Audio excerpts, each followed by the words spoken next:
So guys, paano ba ibalik sa normal position yung piston ng disc brake na masyadong nakalabas o nakaangat, kagaya nito?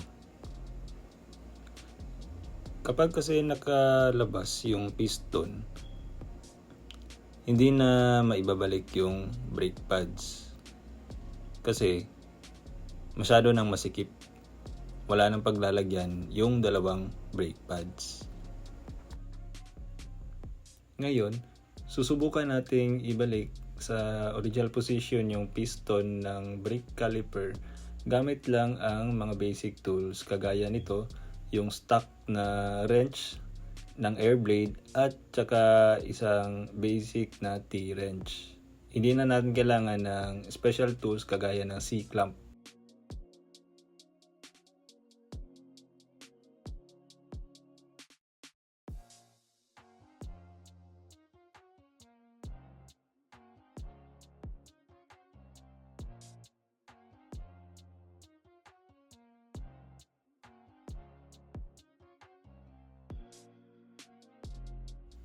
Kapag na-retract na sa original position ng piston ng brake caliper, ay magkakaroon na yan ng malaking space para sa paglagay ng brake pads at kasyang-kasya na yung dalawang brake pads.